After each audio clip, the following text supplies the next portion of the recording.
Hey, welcome to New Jump City, everybody, where we recap the week in American and Japanese sequential art. I am your host, Christian, the unbiased king, Espinal. And joining me is my partner in crime, my co-host. It is the man, the myth, the legend, Joshua. Gangsta time, go! Called partner, but it should be called gangsta time. Hello, bud. What's good, guys? What up, everybody listening? Feeling good. Also joining us is the disembodied voice of my brother, producer. It is Edgelord, 64 ounces, big news, Brian. What's up, nerds? Hello. Oh, my goodness. We have a packed-ass show this week. So let's get into it. Let's get into plugs right away. You can find me at the Chris Aspinall on Twitter and Instagram. Joshua Cole, where can they find you? At JD Cole _37 on Instagram. Oh, yeah. As well. Brian. Find me at b.esp on both Instagram and Twitter. And if you ever want to catch me when I'm streaming, you can pop in at twitch.tv/itspunchline. Oh, yeah. You can follow the show itself at New Jump City on Twitter and Instagram. Follow us on Twitter because we do a weekly really good chapter of the week poll, of which I have the results every week, including this week. The poll usually goes up a couple hours after the chapters premiere on Sundays, whenever Viz releases it. And it goes on till like the day of the podcast, which is we usually record Thursdays. So yeah. Get on it. Follow us there.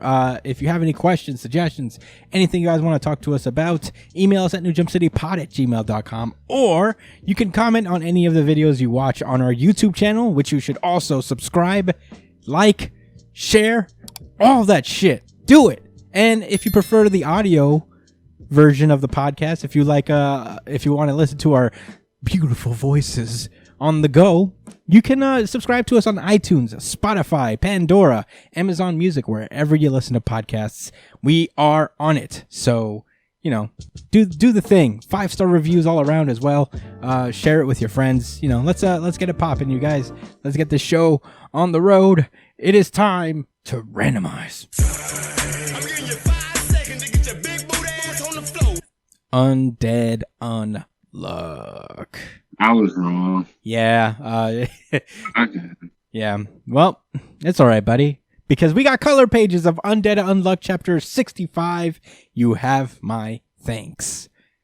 Well deserved. Yeah. Honestly, they look great. It's been a while since I'd seen color pages for Undead Unluck, so it's very good to see him. Shen is now blue as hell because he's a zombie. And it's kind of cool. We get a character popularity poll. Unknown one, 3rd. That's pretty big. Good for her. Oh, him. Yeah. It's a guy. Keep forgetting. Billy's 9th, and I don't know who's voting for him at all. Fuck that guy. He betrayed us. Yeah. But last we left off, Shen took the big sacrifice play, and they basically made him into a zombie using the artifact that Feng has been using on, his whole class of students, apparently. So now he is completely sworn to be a zombie soldier to Mui. He can't really act on his own accord. And, unless like Mui asks him to do something, that's the only way he can do anything. So that's cool. I guess that's a cool existence to live. So Feng is actually kind of annoyed by this. He looks at him. He's like, "You should have taken your death like a man." And yeah, it's pretty cool. Andy is hyped. He's like, "So long as we got Untruth, we can beat this guy." And they all just swarm on Feng.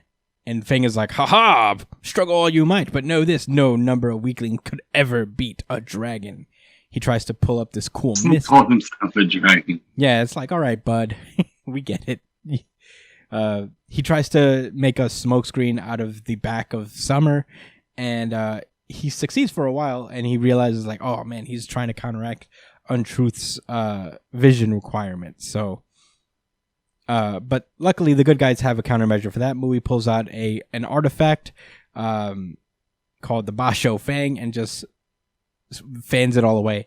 These artifacts, you know what it reminds me of? The Shaolin Showdown. Yeah. You know what they're called? Shengan Wu. Oh, yes. Yeah, I pulled that out of nowhere. I've been meaning to rewatch it. It's not anywhere. I've been wanting to see that show again. I think it used to be on Netflix, man. But yeah, that was a lit show. Yeah, I love that show. Mungo. Yeah. That's the wind guy. So, yeah, he goes, lay untruth on me, and Shen tries, but to no avail. They both get knocked the fuck back by Fang. Yeah. It's rough. He just goes wham! And he's like, what? You can't use your little flip-flop trick from before? And basically, I guess, yeah, and I was wondering this, honestly, which is good that they answered it, but Shen can no longer use his negation because he died. So yeah, he's just a corpse. Yes. So his untruth has gone to another person. Apparently, that's how it works: is that your powers transfer to someone else when you die. And there's no way it could be very coincidentally still among them, right? In any case, you know, what are the odds? Well, I mean, what are the odds that it happens? It can't possibly be that, say, Mui got it. Millions. Or Feng. There's no way Feng got it. But definitely not Mui for sure. So yeah, as the battle goes along, Summer starts to change form. It's emerging from its shell. And I guess they're at this point where they're like, well, I guess we just gotta scrap. And they all go after Feng together. And Feng is about to make his move, but then he peeps Mui coming up from above. And she says, I must say, you have my thanks. It's because of you that I can now bear one of Master Shen's burdens. That egotistical strength of yours, in Master Shen's head, I will negate you. And it turns out, whoa, Mui got the untruth negation.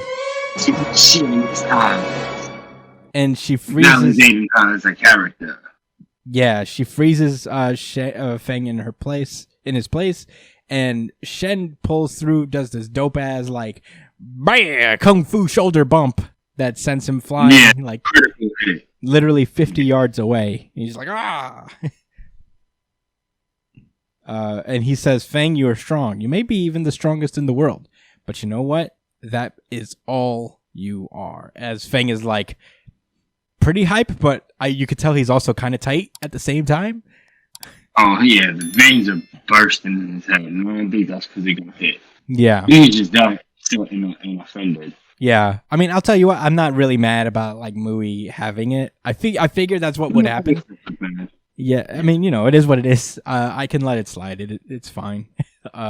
If it's a little too, I guess it's a little taking advantage that we don't really know the rules of how negation passes on to other people, but it's fine. It's not the worst thing in the world. And I thought, I honestly, I expected it to a degree that she would just awaken some negation. So I guess it makes sense that it would be Mui. But yeah, this is kind of cool. I am enjoying. I like that Mui is kind of like becoming a character as well. Like she's kind of flipped the switch, like flip roles with Shen. Very interested to see where it goes. It was just a fun action chapter, honestly. I don't have much to say about it. Basically. Do you have anything to say before we go? No, it's a fun action chapter, and I'm ready to see Feng die, even though he's awesome. All right. Well, with that being said, he did the most. He did do the most. Right. Yeah, but with that being said, let us move on. It is time to randomize. Let me get a second chance. What? Oh, Jujutsu Kaisen. You're right. It is Jujutsu Kaisen.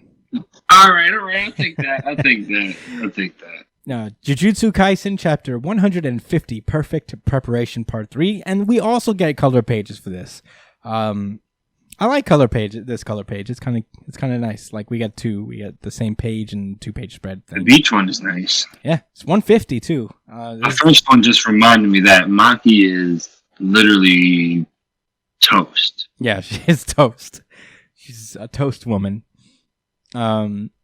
So last we left off with Maki, she has basically just killed her dad, and has gained, I guess, heavenly restriction.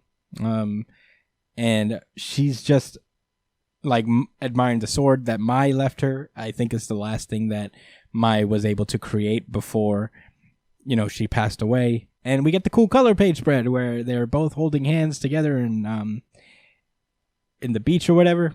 It's kind of sweet. Rip Mai. And we continue on with the chapter. The alarm bells start to ring, and some kid named Ranta pulls up and he's like, "Yo, Maki's going crazy, man. She's out here. She just cut down Master Ogi. The Kukuru unit has gone off to confront her." And one of the brothers is kind of surprised, like, "What? It's not a drill." Yeah. And we get to see that Nobuaki, which is the captain of the Kukuru unit, which is basically Zenin males who don't possess curse techniques. They're just basically the B squad, the bench players of the Jujutsu world, I guess. And Maki used to be one of them before she entered Jujutsu High. So, yeah, in any case, they're just out here just like talking wild shit. Is like, if she attacked Master Ogi while he was asleep or just taking a shit, yeah, right. Anybody could have done it. It is wild. Even how is capable of that. It's like crazy wild how disrespectful they just continue to be to her throughout this entire chapter, considering what happens. But yeah, he sends them off and is like, "Go get her before I get there, but don't kill her. I'll finish her off." And he says it with the most like pompous jawline, just like, "Ooh, I'll kill her." And we cut over to Maki. She's surrounded by a bunch of Zenin clan assholes, and she's starting to think B-class ass niggas. Yeah, for real. And he's just thinking like, man, I don't know what did I want to do, all that stuff. And she remembers her promise to Mai, and as one of these guys just comes in at her, he swings down her sword, and then Maki just cuts off his hands, and then just proceeds to slaughter the Kukuru unit. Just multiple L's left and right. It's kind of wild. And then the captain of these guys pull up and they're like, "Hey, are you guys done?" Oh shit! They're all down. And to Maki's side, there's a guy just crouched over. He said, "Oh my!" He said, "Oh my!" The guy crouched over. He summons these hands from the ground. He's an earthbender. I guess that's his curse technique. Sure. We'll go with that. Yeah, and he's like, "Oh, Chojuro is here. The Hei are here." And it's not just this guy, this old man with a mohawk. It's also one of the bigger brothers of the Zenin clan and Ranta. And they explain that the Hei are essentially like the A squad. They're the strongest, I guess, people in the Zenin clan. So they have Maki clapped up in these stone arms, and then she just bursts out and takes on the earthbending guy and the Kukuru captain all at the same time. Easily dispatches both of them, just kind of like snatches their throats. Smoke.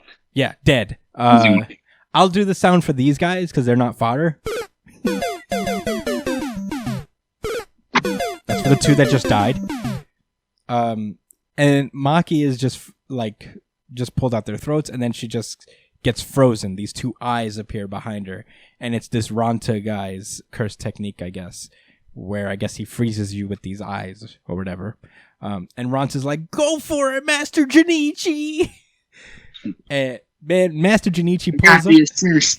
Yeah, I mean, it's crazy. Ranta is like, this is the saddest thing, honestly. Ranta has so much faith in Junichi as he just goes like, "Go get him!" And Maki somehow uses her, I guess, like her cursed energy. It's hard to tell because this chapter seems unfinished. Yeah, but at least for these 2 pages. Yeah, I mean, it happens sometimes with manga where they don't make it in time and they fix it for the volumes. But Maki uses her, I guess, cursed energy is what it looks like. I could be wrong. To just destroy the eyes, and it fucking destroys this kid's eyes at the same time. It's kind of fucked. Yikes. And I mean, I guess I got to give it up to Ranta because he's like, I'm not letting go. Kill her right here. And so, I guess Junichi uses his curse technique, which is basically just a bunch of actual fists coming down, like raining down on her. And Ranta is just standing there like, you did it, Master Junichi. You won for sure, as he slumps over and dies. You won for sure.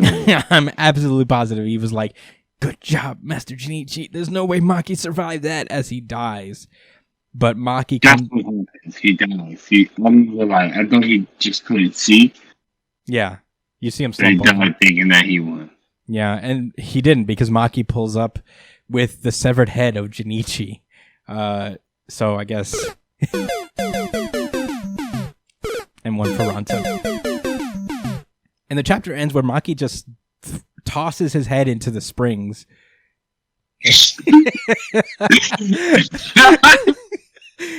Just like, ugh. All right, I'm over it. It's very reminiscent. Like, it's how you would have thought that she was Monster Chopper, and that was the CP9 member. Fuck, what's his face? I don't remember his name either. Kumadori. I remember now. How the fuck do you remember that guy? Kumadori. How could you forget, Brian? My favorite manga moment. I'm honestly a little ashamed. I forgot for a minute. It's Kumadori. But yeah, she's just like, ugh, gross. And Naoya, the last man standing, pulls up and he's like, how cruel. Don't you have a human heart? And it reveals that he's the head of the Hay. He's like the strongest of all of them. And she says, no, it was taken from me. And I guess they're about to square up. So, thoughts? Do we have thoughts? I mean, do you have thoughts? RGC. Ooh, this is Brian's really good chapter of the week. Certified RGC. Certified RGC. Certified RGC. So, it's my RGC as well. Whoa! Certified RGC. Let's go! RGC. Certified RGC. Dude, this was a classic Jujutsu Kaisen, this needs to be animated now chapter. and I'm gonna say this, I felt like I put so much disrespect on Maki's name, and I really questioned this, but like, I remember in the previous chapter, I was like, man, I'm not buying this. I'm not buying any stock in this at all. This is Maki. She just uploaded out of nowhere. But after just watching her dismantle her family who hated her and talked all this shit, and well, honestly, assholes, now she's running into this guy, and it's just like,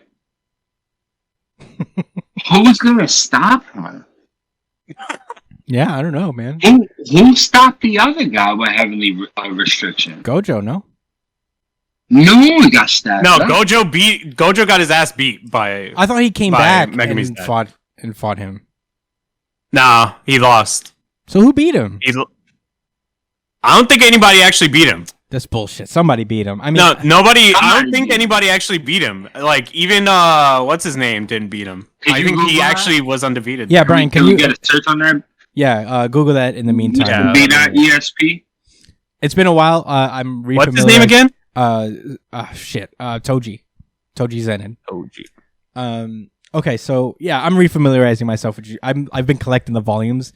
It's fine. It's made it to my Hall of Fame. If I start physically collecting manga, it's in my Hall of Fame essentially. There's a point with every manga that I have on my shelf because I don't have a lot of room. I live in a New York apartment, so I don't have like a ton of room for a bookshelf, so I have to reserve it for series that really had an impact on me. But I'm trying to refamiliarize myself and get my knowledge up. But until Brian pulls it up, yeah, I mean, it's really cool that she's up against Naoya. Imagine she just kills Naoya.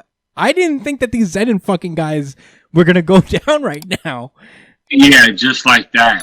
I didn't think she was gonna be this strong already. Yeah, I don't know, man.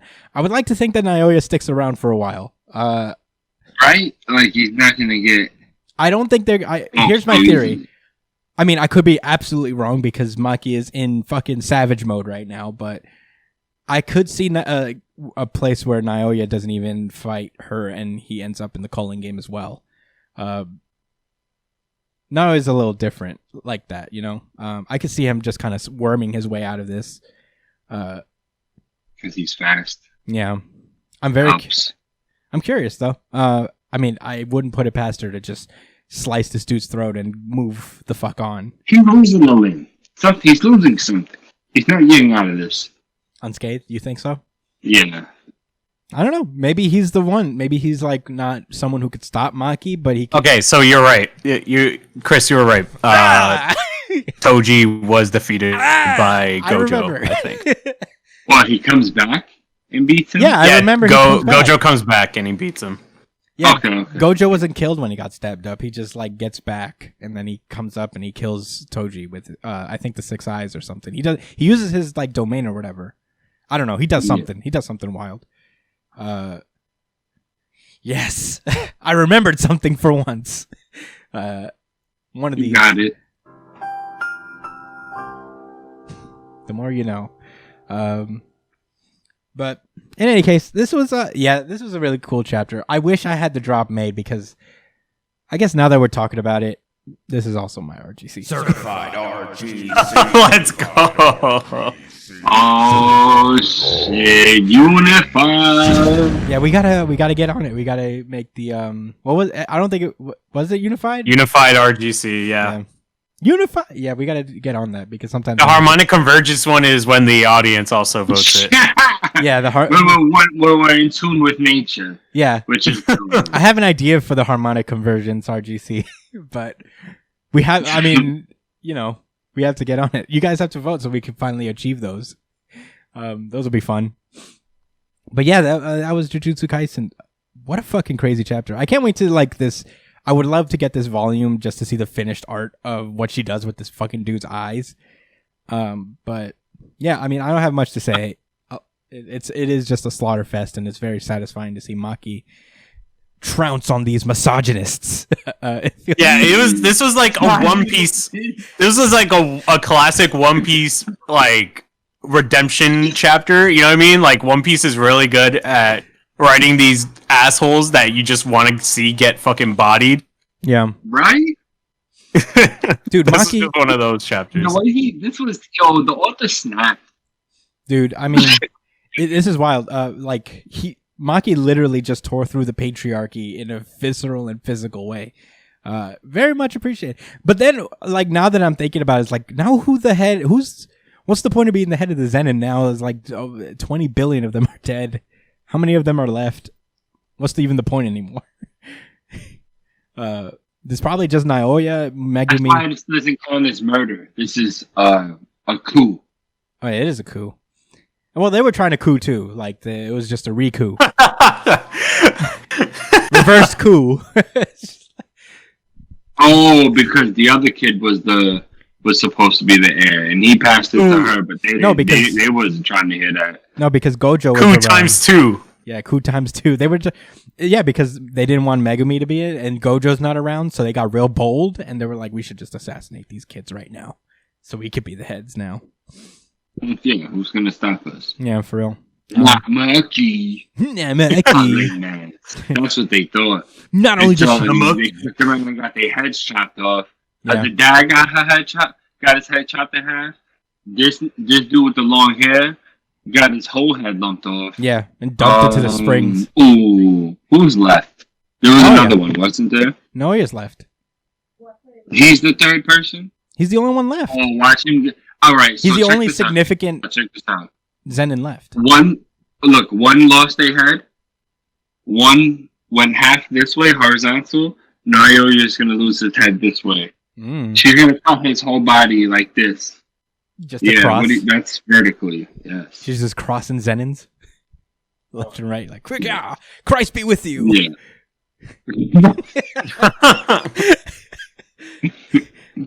Yes. But yeah, I mean, I don't know. That's all I got. It was a fun chapter and very worthy of an RGC, in my opinion. But You guys ready to move right along to our next one? Yes, sir. Yeah. All right, it's time to randomize. That wasn't the audience RGC? Wow. Interesting. It was not. But I know what it is then. yeah. World Trigger! This is World Trigger, Chapter 208, The Away Mission Test, Part 6. Also known Information. also known as You Like Rules? Here are the rules. Okay, so basically the chapter starts with Suwa's team walking through the ship and just kind of examining. They notice that there are 2 bedrooms basically. One has 2 beds, one has 1 bed. And there's a toilet, there's a shower, a changing room, all that stuff. Kind of like just an apartment for the most part. And, they have the 5 desks, and there is this weird large fixture that's there that seems to be a bed of some sort. They don't know what the fuck the deal is with that one. But, yeah, it's kind of funny. Katori literally is like, sleeping in a coffin? Miss me with that. Cool. She literally says, miss me with that. Yeah. The translators do a great job, man. I mean, Ashihara is like cool with the kids' lingo. He's out here. Yeah, he knows. He's tuned in. He's not a boomer. Feel appreciated here. Ashihara, yes, sir. Mm-hmm. They notice they have a kitchen, and there's a Tryon powered stove. There's water, but that's not Tryon powered. I guess but they do have like a limited supply of water. It looks like actually, which is kind of wow. Yeah, I don't know. I don't even know. Anxiety inducing. For real. I mean, how do you even live like that? Anytime somebody cuts the faucet on you, like.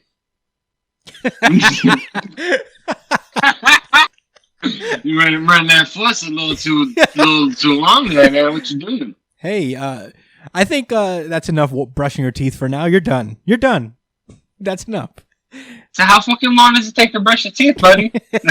Shit, that would never really be a problem. Oh, I see you got a whole face washing routine going on here, huh?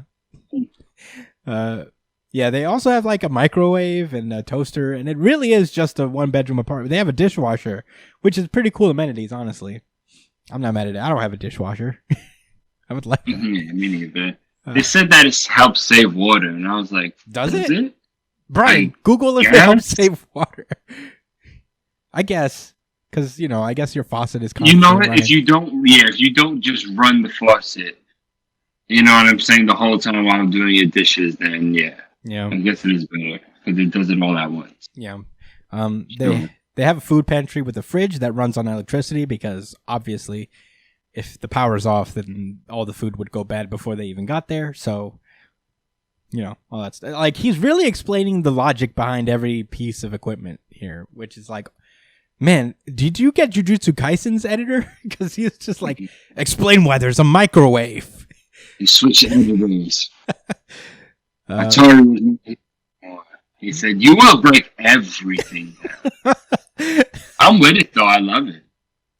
I mean, if you don't like that, then why are you reading World Trigger? This is what they do, honestly. Yeah.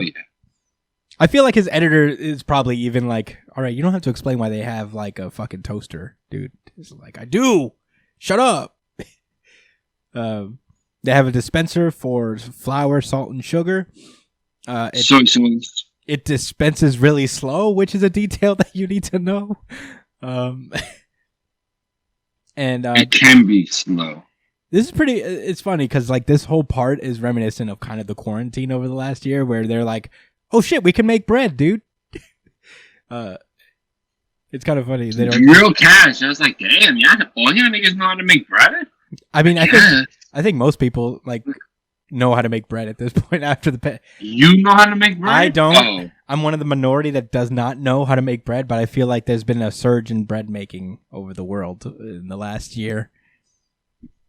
Like my girlfriend knows how to make bread. She learned she makes bread. Well, she hasn't made bread in a while, but she does know how. Like sliced bread? She's made different types. Well, you slice the bread after, right? She'd make like loaves. She wouldn't make like just the sliced bread.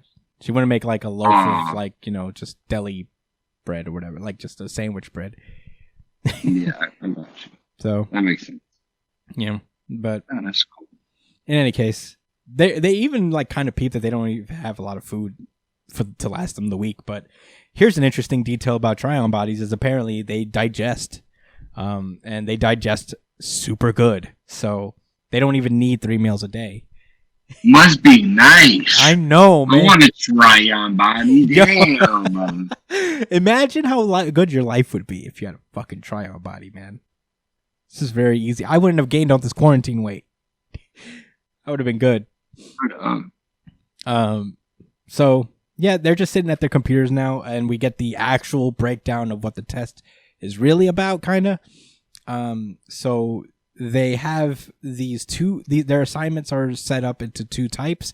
There's universal assignments. Each of them have 400 problems that they have to get done by the end of the exam.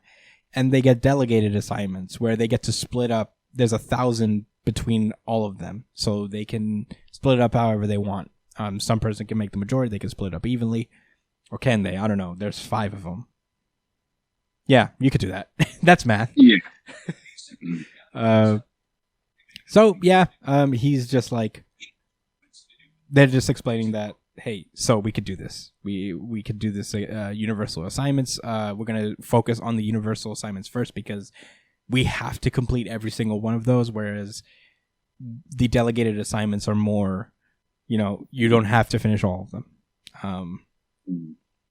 But yeah, they're just like, talking about it. Apparently Katori reveals that she's not trying to get into the away missions, and that she would only go with her squad and for no other reason at all.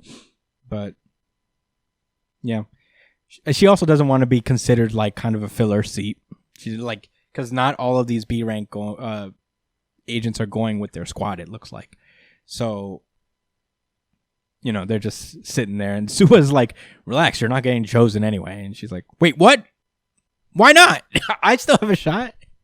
You suck. That's why. Get out of here. The squad was mad though. Yeah. And apparently there are 2 other tasks aside from these delegated and universal assignments as well. There's special assignments that are delivered without warning, and nobody knows what they are until you get them. And there's battle simulation exercises that will pit squads against each other. Whoa. I mean, I imagine that it's not like rank, because, Osamu... Well, if you read further, it's they touch upon that. Yeah, Osamu literally is just like, whoa, the rank wars again? He's like, nah, this is on the laptops. We're basically playing video games, and if you lose, you get no points, and if you win, you get points. Pretty cool. Ranked matches. Yo! Implies the existence of casual matches. Brian, this is a tactical shooter, bro. They're playing tactical shooters, dude. Oh, yeah. I wonder if they're going to stream it live. I want to play a World Trigger video game. Oh my god! Telling me this is Valorant? Yeah, they're playing. I would spend 2 times the worth of a regular game for a World Trigger game. Like a really well made World Trigger game. I would fucking. It can be decently well made.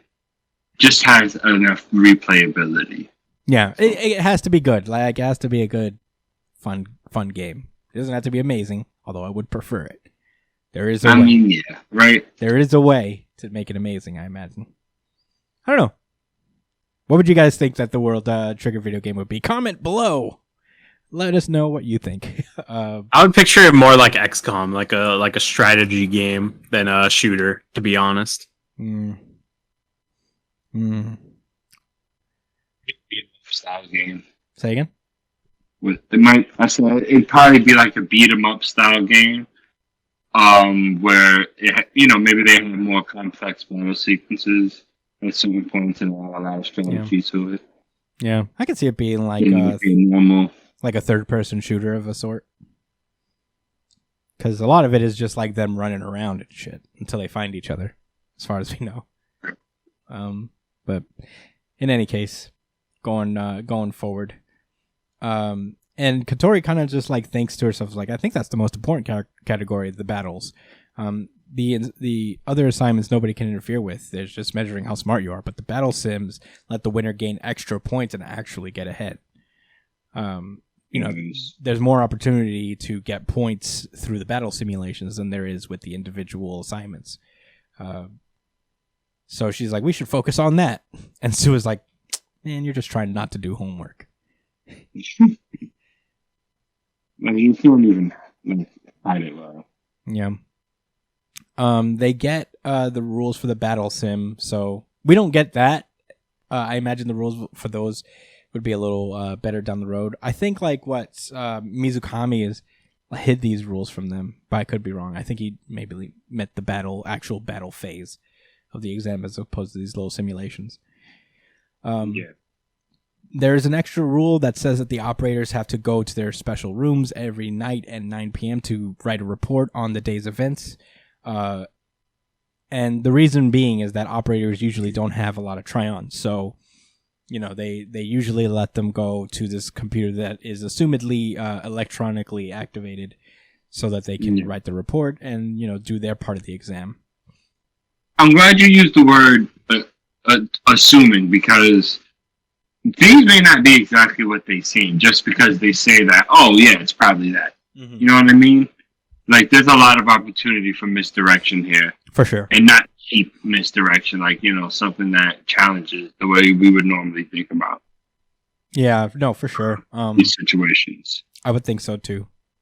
It's the only one that makes sense to me because they're, talking about how operators don't usually have try-ons, so the assumption is that their laptops in their room are electrically powered. But yeah, there could be a lot of room for misdirection and stuff. Katori is just gets really tight that she doesn't have a bedroom of her own, and Sue is like, "All right, calm down. You could have the one room because you're a girl and we're dudes." And they're like, and she's just like, who is a female? She's gonna be in her own room anyway.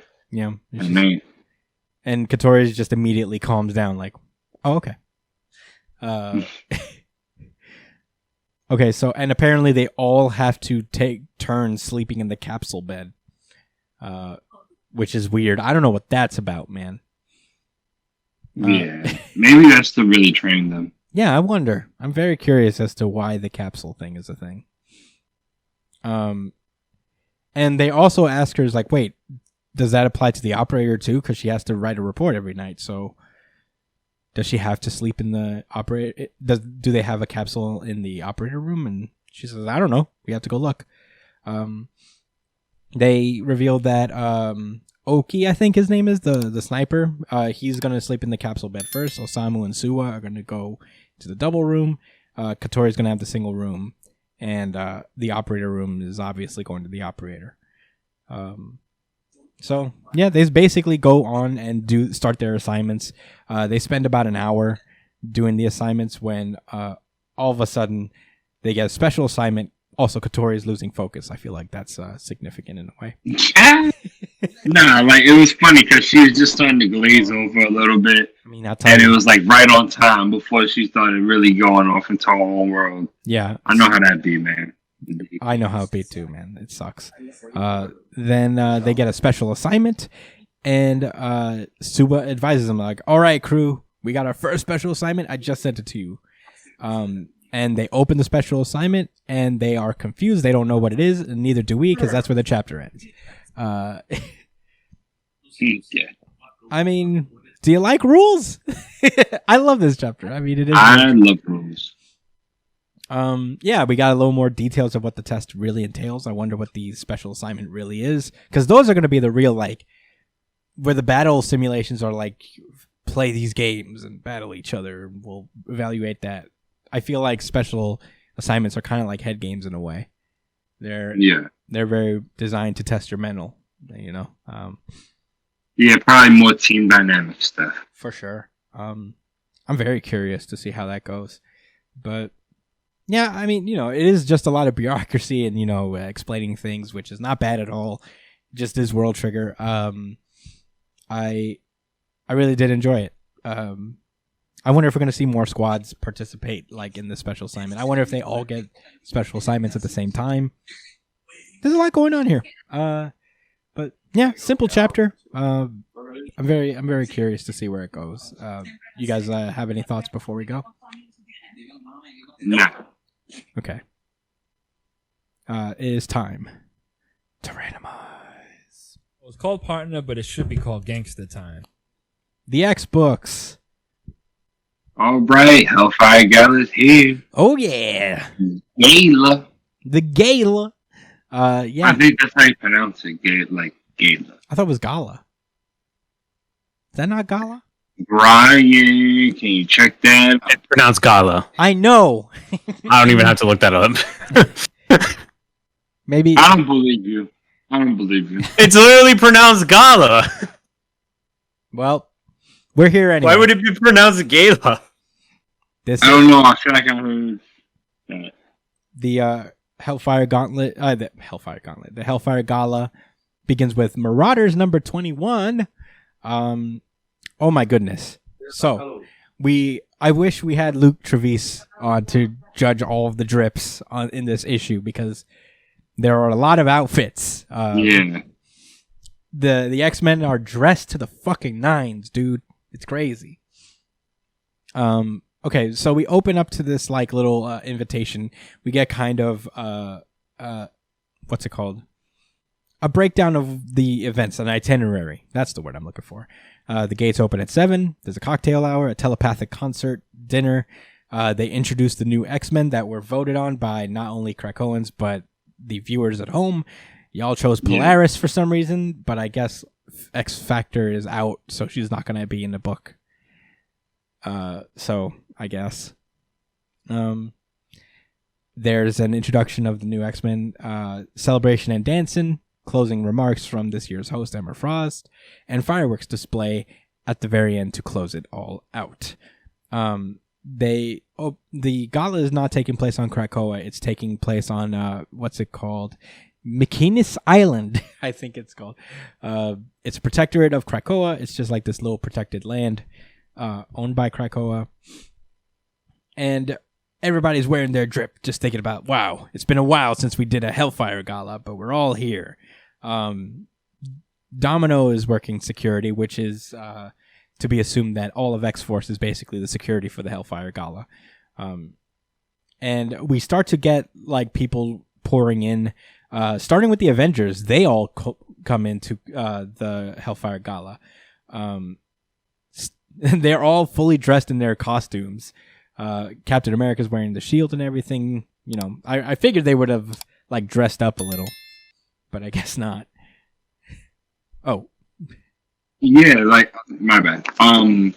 Yeah, it was a little disappointing. I didn't think they were gonna have like these like incredibly stylish, uniforms similar. I mean, like suits and dresses similar to the mutants, but damn, man, like Steve Rogers couldn't come in the fucking in the suit. Tony did actually. He's not alone, man. Yeah. But he's always in the suit, so that kind of is his costume. Yeah. So they all pull up, and it's not just them. The Fantastic Four are also there. Spider-Man wasn't invited? Spider-Man's no, because I guess that's crazy. Well, Spider-Man's not involved in like big things anymore. He's just kind of doing his own thing constantly. Just saying, he's the least taken care of superhero ever. Like he just be living in apartments with roommates and shit. It's kind of fucked up in a way. I agree with you, but you know, it is what it is. The Fantastic Four show up, still all in their uniforms, just regular. Ben didn't even fucking bring a shirt. But you know what? The kids are kind of dressed up.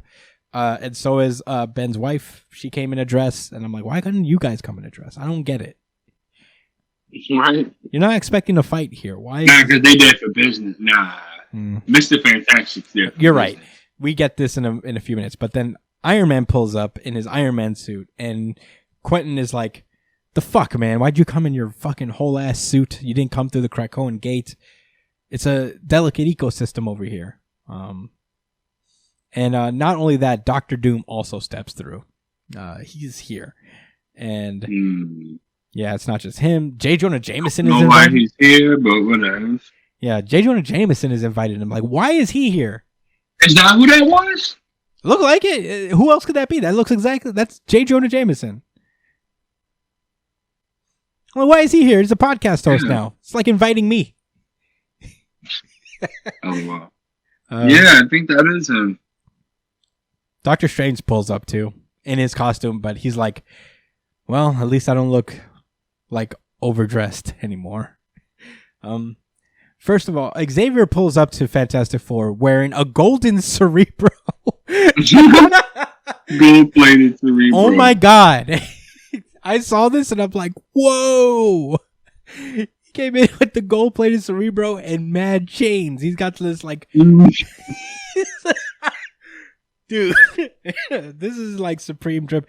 In a fucking one jumpsuit with gold gauntlets, a fucking gold chain, and gold-plated Cerebro. He didn't even have to make the Cerebro gold-plated. I don't think that helps anything. But that's so cool. I wonder what shoes he's rocking with this. Yeah, I would love to see his shoes. He's probably just like his the gold patent leather. Air Max. Imagine it's just sneakers. Imagine they're just like golden Jordans or something. Just all gold. Yeah. Maybe myself. Jordan said it was okay. Yeah. So Xavier's like, hey, thank you for coming, Reed. I didn't think that you would come given our last interaction. And then Mr. Fantastic pulls up to him and is like, well, the kids wanted to come and I made the time. Also, I wanted to say this to your face. And he pulls up to Xavier real close and whispers something really quiet. He doesn't explain what it is. He's just like, and you know it wasn't good because he walks away serious and Xavier's like troubled a little bit. He's like, I didn't like that. Yeah, right. You see this frown, the noticeable frown. Yeah. You know what, Chris? I don't believe you that Xavier was troubled because he has that gold-plated fucking Cerebro on his head. He's not troubled about shit. Oh, he wasn't. Oh, yeah, it was very Brian, minimal. come on. I mean, look, just because he was troubled doesn't mean he didn't immediately feel better when he looks in the mirror next and he's like, was that the gold-plated X on my Cerebro? Kitty and Franklin pair up together, which is kind of sweet. They have like a little bit of a friendship going on. Last we saw them together was in the crossover with the Fantastic Four and the X-Men fighting over Franklin's mutant hood. And only for Dan Slott to say, dub. Was it Dan Slott who wrote it? I thought Jonathan Hickman wrote it. Didn't he? No, Dan Slott wrote into continuity that Franklin's not really a mutant. Oh, you're right. Yeah, he did do that. And it's funny because Xavier kind of like confirms it. He's like, well, it's always not. He has to be nice to this kid now because he spent all this time fighting for him to get on this island, and now he's stuck with him even though he's human. He's like, yes, boy. Yes, the disappointment, I guess. Franklin Richard is human? Yeah, he was recently confirmed to not be a mutant, but a human, just like the other Fantastic Four members are. It's kind of a bummer because he really wanted to live on Krakoa and his pops wasn't letting it slide. Emma Frost comes in and makes an announcement wearing a fucking fur outfit with an X engraved in it. And I mean, I don't know how I feel about this one. I think it's just a little too puffy. I don't know. It's not my thing. I mean, it's cool. Yeah, I mean, we won't break down every X strip, but some of the more prominent. The crown is a little too much. The crown is a bit much. I think that's what it is. I don't know. I don't like the big old coat. It's a little weird. It's a little dramatic. Especially it's because it has like a fucking X in the middle, and the crown also has an X on it. It's like, come on, dude. It's a little X-Cessive. Whoa! Yeah! I really genuinely enjoyed that. Pun intended. We're not ashamed of puns on this show.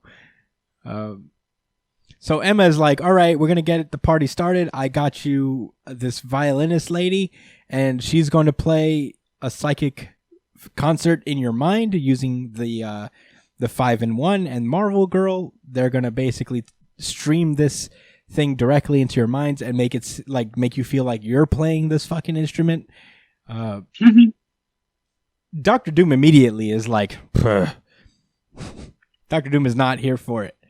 He says, He's "Bah." like, I don't want to hear it. I don't care. I do love Doom. I mean, Doom is like great in every occasion. I would love to just follow Doom throughout this party, be antisocial, stand at a wall, looking at everybody in disdain. Honestly, I wouldn't want that shit either. Like that like why the fuck would I want to feel like I'm doing something that I can't do? You know what I mean? Well, Like that just makes me feel bad about myself. I disagree on the level. Is just like all these people are literally having their minds wiped by, like, minds intruded by a foreign nation easily. Like, no, they have no objections. Don't we not trust these guys? So yeah, they're just like, I guess this was cool. This old man, Ambassador Brousseau, is just like, all right, I guess that was cool. I had a good time with that one. That was fun. You remember who Brousseau is? I don't. Who's Brousseau? No, he's the guy from Excalibur. Oh, He was just one of the old dudes that was mad at Betsy before they even went to fucking Camelot. He's one of the Coven, no? Right? He's like one of the Coven guys. The externals. Oh no, but he's actually a politician now. Right. Yeah. Okay, it's coming together. There's a lot of books in the Well, he wasn't an external. He just wasn't? was. Okay, I thought he was one of them. No, he's literally just Parliament from Europe. I see. But also part of the people that really hate Betsy in the music. Yeah. Anyways, yeah. Bad Anyway, guy. we cut to the corner where Bishop, Pyro, an AIM guy, an AIM scientist, Iceman, Shinobi Shaw are all in the corner playing dice. And the thing pulls up and is like, what's going on here? Don't you know I'm a relatable guy from the streets and I would also like to play dice? The fuck is you talking about? Yeah, it's funny on that. Yeah, he literally says, it's gambling time. And he rolls a dice and I'm like, I didn't hate that either. I like puns when they're good. Meanwhile, Emma Frost comes out with her second drip of the night. She comes in with just, I guess, a bodysuit, big dramatic headpiece, a fascinator of sorts. She's got the fur around her sleeves now, and I'm like, why do you like this? Why do you like this fur? What's going on with this fur? What are you trying to tell us now? Is this a Hickmanian? No, I mean, I think Emma traditionally... Is this somebody's fur from a creature that was divine, that created the universe? I would say that... We're now seeing the dead? I think Emma likes, fur shit. I've seen her wear a lot of fur coats and whatnot, but the other one was just she's literally covered in Appa's coat, a pelt of Appa from Avatar, and now she just has it hanging off her sleeves. I don't know. I think this could use a bottom, pants of some sort, And the Fascinator's cool, I guess. A little thing in the head. Yeah, better than the other one. Yeah, for sure. So she pulls up to Captain America and Dr. Doom just staring at each other. Just grilling each other. And Emma Frost kind of cuts between them because she could sense the tension from a mile away. And she's like, I hope I'm not interrupting anything. And he's like, not at all, Miss Frost. I was just thinking about taking a walk around your party. And Dr. Doom, salty as hell, just like, oh yeah? Is this a party? Huh? And Captain America is like, come on, Doom. We've seen each other at so many fucking parties of these diplomatic weird parties. Can we just be normal and chill and not be weird? Yeah, relax, my nigga. I don't even care about you. You're just looking at me. You're not even my villain. I don't even fuck with you like that. That's the Fantastic Four. You should be staring down Reed. Obviously. Didn't you destroy our last universe and become God? Can you relax, man? Why are you acting like we're the weird ones? You literally created a pocket reality not too long ago. I'm like, I just see Susan. Don't you want to talk to her? And don't pretend like you're over Susan. I just seen your nephews. Your niece and nephew. Why don't you go fucking say hi to them? Yeah, don't you love them or something? Yeah, aren't you cool with Franklin and Valeria? Don't you want them to live in Latveria with you? Go somewhere else. And Emma Frost says, like, Doom, there's no reason that, we can't, Latveria can enjoy the same friendship that Krakoa has with America, Frankly, your intractability on Krakoa demeans a man who accomplished so much. And Doom takes that to the heart. Doom is like, why you say man like that? My man? What do you mean by that? What do you mean, man? Which the funny thing is, she actually didn't mean it. I don't think she meant it that way. I don't think she meant it that way either. But she usually does. That's why it was really funny, because, she usually would say that. Yeah. I wouldn't care to. She just genuinely didn't mean it there. And Doom what's the word I'm looking for? Not paranoid. Damn, I know what you're insecure. thinking. He's so insecure. Like, he just and defensive. Yeah, no, for real. He's like mad defensive. And man, Emma Frost is like, Victor, mutants are here. We're not going anywhere. You acted like we just conquered the Earth. And then all of a sudden, a Shi'ar ambassador just pulls up behind her. Is like, Emma Frost, on behalf of the Shi'ar Empire, we would like to congratulate mutantdom on your conquering of your home planet. And that's when Dr. Doom just like breaks out laughing. Yeah, right. He's like, Captain America's like, ooh. He's literally like sipping his tea. All of that. He's literally. Yeah, that's what you telling these guys? He said, to run the world? Wow. Okay. That wasn't the case when Noel was around. You wasn't running the world then. Yeah, I remember that. He bust all of our asses. That homeless white guy saved us. Yeah. Thank God we had the white savior. If only. How do you think Dr. Doom laughs? I just saw that. He's like, It probably hurts. It probably hurts to laugh. So whatever he does is genuine. Oh, my burnt face. So yeah, Emma takes this envoy off to talk on the side, and she doesn't know why he's there. He's just like, she's just trying to bullshit her way through this conversation, and she calls her brother Christian over to go and figure out what he wants. So he kind of takes her away. And that's when Shinobi Shaw pulls up in a pretty cool suit. I like his suit. I appreciate it. You see it? You see it from the back there? Oh, yeah, it is pretty dope. Yeah. Yeah, it's interesting. Yeah, it's the colors that are streaming off. I'm here for it. I like it. So yeah, he basically pulls up is like, my father has asked that I tell you about the UN ambassador that the United Kingdom is trying to negotiate a trade deal. And yeah, Emma's like, it's whatever, man. We'll just they're gonna scheme and plot. They're gonna network. This is a networking event, Shinobi Shaw. It's fine. So yeah, they go off. And they introduce the Brousseau guy is like talking to this lady from Moscow, and they're just talking. Is like, I would like to introduce you to some other like-minded ambassadors. And Sebastian Shaw is in the back, like rocking the most petty face I've ever seen him. I love this little. I can never make a face this petty. Damn it, Emma.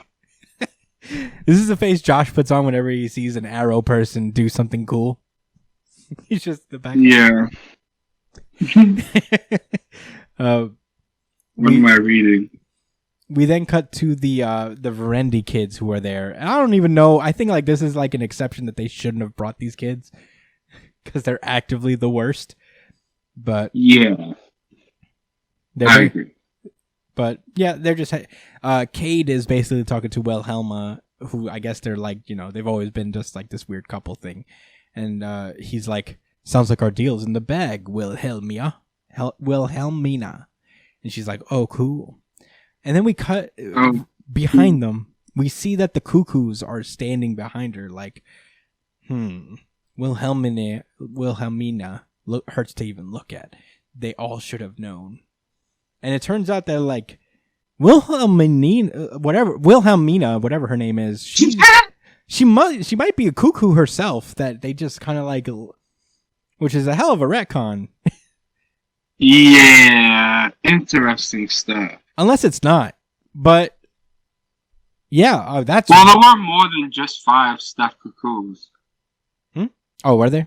They just all got killed. Seemingly. Yo, that's crazy though. And they make her remember. They make her remember, which is why I am theorizing that she's a secret Stepford cuckoo. Which would be wild. That would be a pretty fucking sick twist. That this whole time that they've had one of them in there. And Emma goes up, presumably for the closing arguments.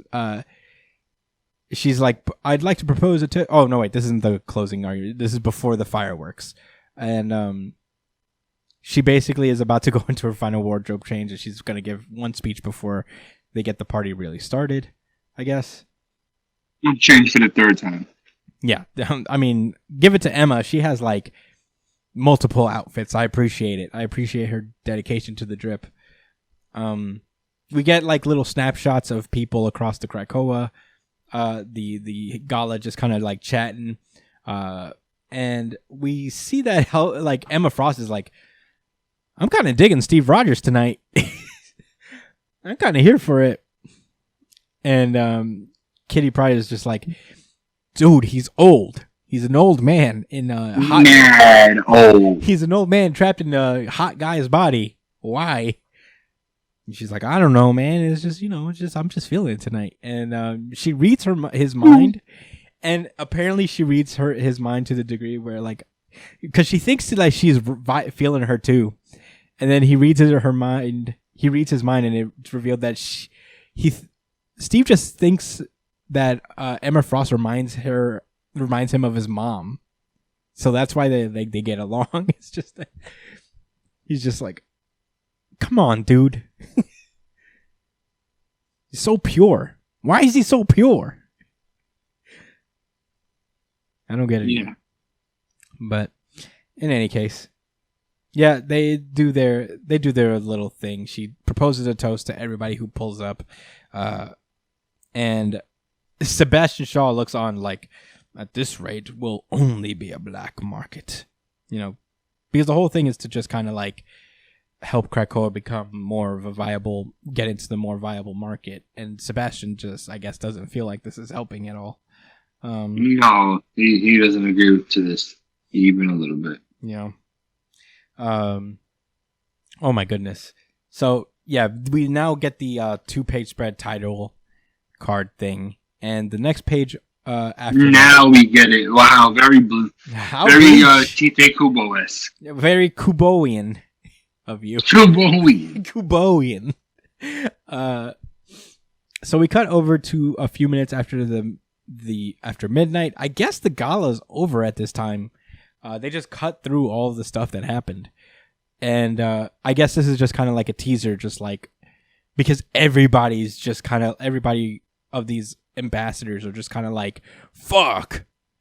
They're just selling everything, selling their entire portfolios. They're going to meet at the central column. This one guy's like, what the fuck did I just see, dude? And Brazilian ambassador is pretty psyched at what happened. By the way, Emma Frost's last outfit is just her diamond form, and just this just this diamond also kind of, I don't even know what to call it, just frilly thing, like a poison. Yeah, man, like a draping of personality shape. Yeah, strings. Man, you got to see it to know what we're talking about. Yeah, Magic is talking to Doctor Strange about it. He's like, "Hey, so what did you think?" And Doctor Strange's like, "Man, I need a minute. That was crazy." Captain America pulls up to Cyclops, who's got a full face visor. Yeah, I don't know about the visor, dude. I don't know who told them to be RoboCop. Yeah, I don't love it. I like the clothes, I guess, but the visor's a lot. It's just a little. Shoulders are low on the pointy side, but no. True, agreed. And Captain America's like, "Did you know about this shit?" And Cyclops is like, a little bit. I mean, I knew some of it. I didn't know all of it. I mean, I don't know. I don't think I knew all of it. That kind of surprised me too. And Captain America's like, "Well, you solved one big problem, but I think you may have made a bigger mess. So I just hope you all know what you're doing." And Captain America leaves. Sheesh. So we have those little cuts. You know, it's like a big teaser because something big happens. It's not anything groundbreaking, like I guess in a way of action-y type of thing. It looks like but that's not what the Krakoa era has ever been about. Really, it's more it's more measured than that. But as far as the Marauders issue went, I liked it a lot. It was a nice introduction. Yeah, no, it was really cool. I don't remember exactly how many parts there is to the Gala arc, but this is a cool way to get in. You know, it's just kind of smooth, very slow introduction to the party, and we're gonna get little bits and pieces as we go. But the issue itself is pretty cool. I enjoyed it quite a bit. Do you have any more thoughts on the Marauders issue itself before we move on? All right, then let's do X-Force number 20. And we kind of open, where the last issue opened with everyone arriving. We get an extended scene between Quentin and Tony. Yeah, that was funny. Yeah. And X-Force is basically running security for the Gala, which is kind of cool. They all have like just kind of standard suit and tie, not a lot of drip analysis on this one. But yeah, I mean, Domino has a fucking utility belt around her leg, around her fucking thigh, and I'm like, all right, just wear it around your fucking waist if you want. It's a little distracting on your thigh. It's not open carry over in the area. I don't know about that because she's wearing her full Krakoan gauntlet, so like, it's open carry, all right. But they're just surveying the area, doing the thing, and then we cut to Beast being the most. Break it down. All right, please. so we open to Beast going to Sage, and just basically being like, Sage notices that these folks are from Terra Verde, which from a while ago there was a story arc, one of the first story arcs of X-Force, where there was this basically telephonic attack on this little city called Terra Verde, this little country called Terra Verde, and it was like a plant-based weapon that turned people into these like plant monsters to a degree, if I remember correctly. And at the end of that arc, they managed to defeat it, and they managed to save Terra Verde, although too late because a lot of them died. But Beast retained the technology and apparently has been cultivating it within Terra Verde, and they've all but conquered it. Like, Beast secretly owns this little country in the south, in like South America or some shit. It's it's insane.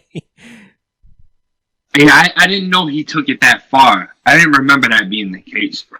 Yeah, it just gets worse and worse for Beast. Yeah, he didn't have it like that at first. It's a slow burn that's been apparently happening throughout all the issues of X-Force at this point. But he's basically got these motherfuckers under mind control.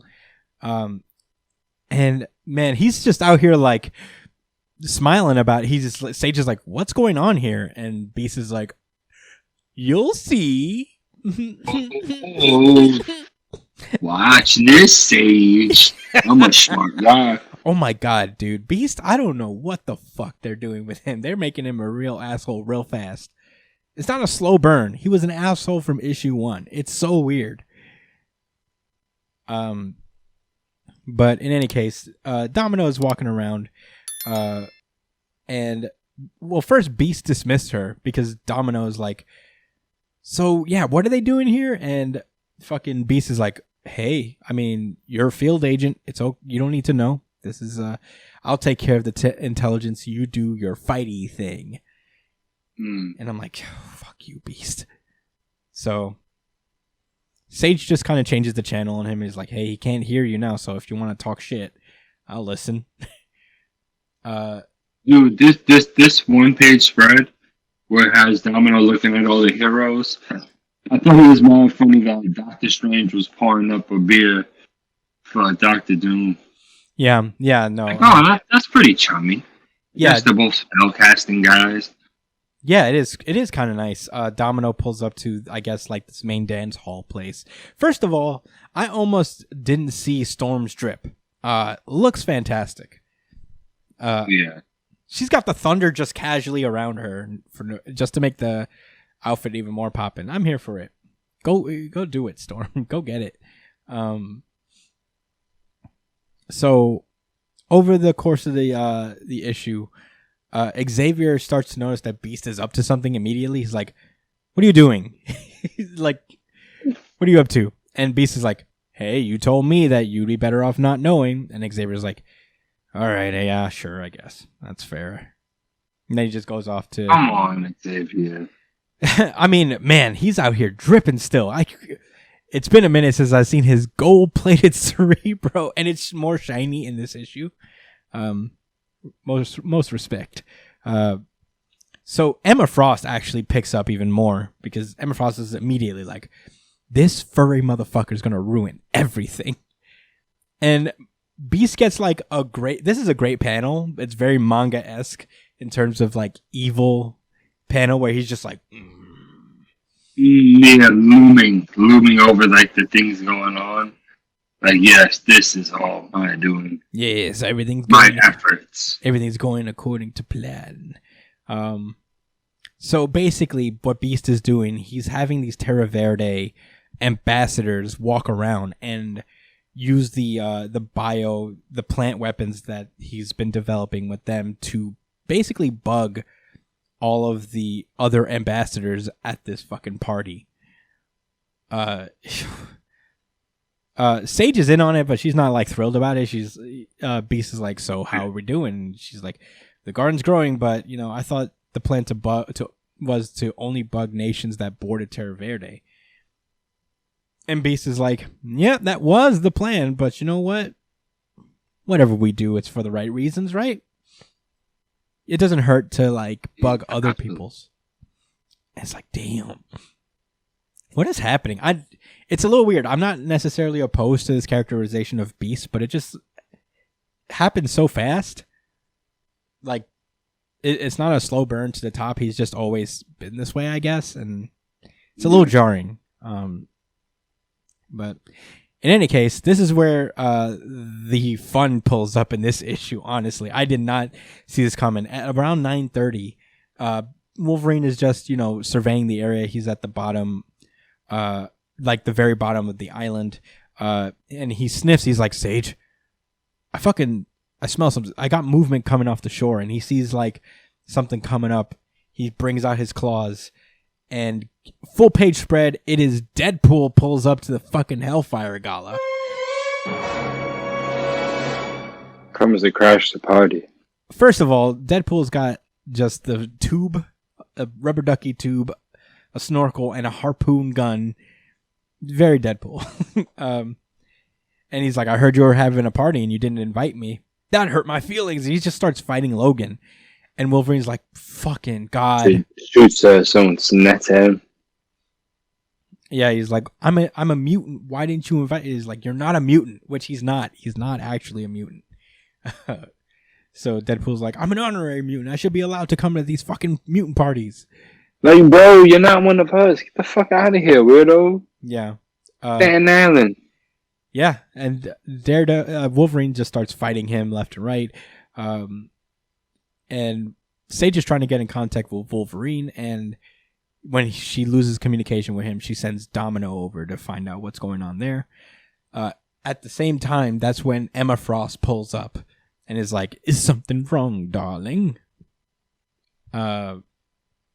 We cut back to the battle with Wolverine, and Wolverine's like, man, I'm trying to be nice for old time's sake. I don't hate you right now, but you're really making it fucking hard. and Deadpool just shoots him in the fucking head, and starts running off. But that's when Domino lands directly on top of him.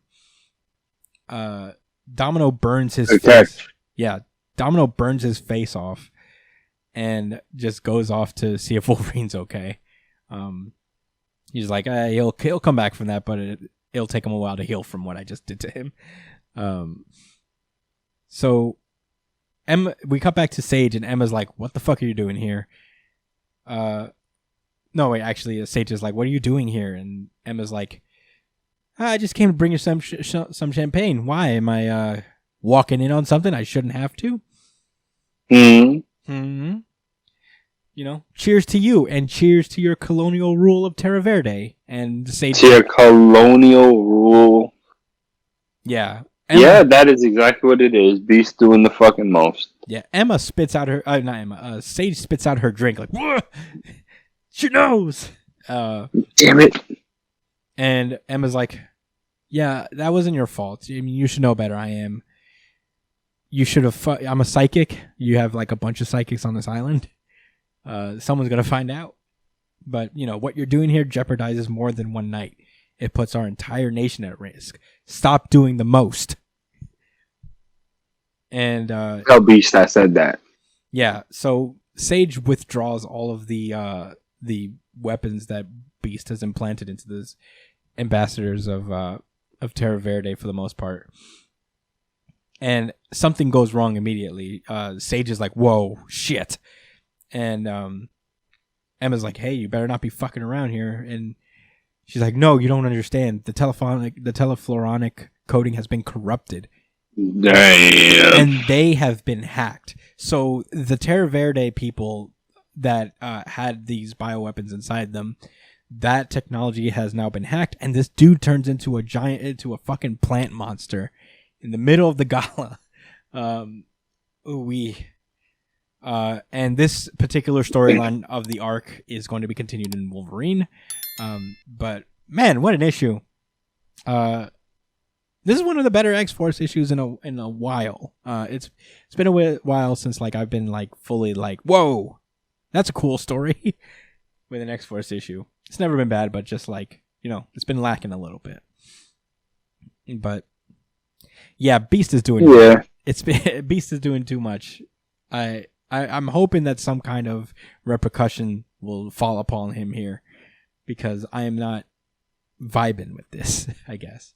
Yeah, he needs a redemption arc, but he needs to fall from grace. Yeah, I guess. But yeah, that's all I got to say about X-Force. You ready to move on? Yeah. And the last issue of the X books this week is Hellions number 12. We open with Mr. Sinister in his drip, which is not that different from what he usually wears. It's just a big old cape over his very dramatic supervillain costume. But yeah, most of the Hellions are not invited to the Gala. They're going to stay there because they are who they are. But Havoc and Psylocke are going. The uniforms, yeah, I was going to say like the uniforms, the outfits that they got are fucking sick though. I agree. I'm very here for. I really like Havoc's outfit, but at the same time, I think it is just a little too long. It's a little strange when you get to the pants area, you know? Yeah. Like it's a kimono, but it's also just a suit at the same time. I dig the Havoc shit coming out of his chest. I think that's fucking fire. Yeah, me too. But I think that's dope, the straps. Yeah. And then, Kwanan. Yeah, Kwanan comes in a full kimono dress type shit. It's very nice. I wonder if they got like, because they put out a whole guide where they show everyone's drip and in the Hellfire Gala. I wonder if they got like people to design actual outfits for them, like clothing designers. That'd be sick. But anyway, down later that night, they put Grey Crow in charge of the people who are not going to the Gala. And like a fucking babysitter. Yeah, he's not down with it, so he's like, "You know what? Fuck this, we're going." And they just go to the Gala, and nobody really has any oppositions up top. First of all, Kwanan meets Betsy for a minute. I don't know what the fuck Betsy's wearing. She looks kind of wild. I get that they're going. Like, what's going on with her face? Maybe it's because it's drawn weird in this particular moment, but I don't know. She's got like psionic birds just flying around her hair, and I'm like, I don't know, dude. I'll have to see this in full view to really appreciate what's happening here.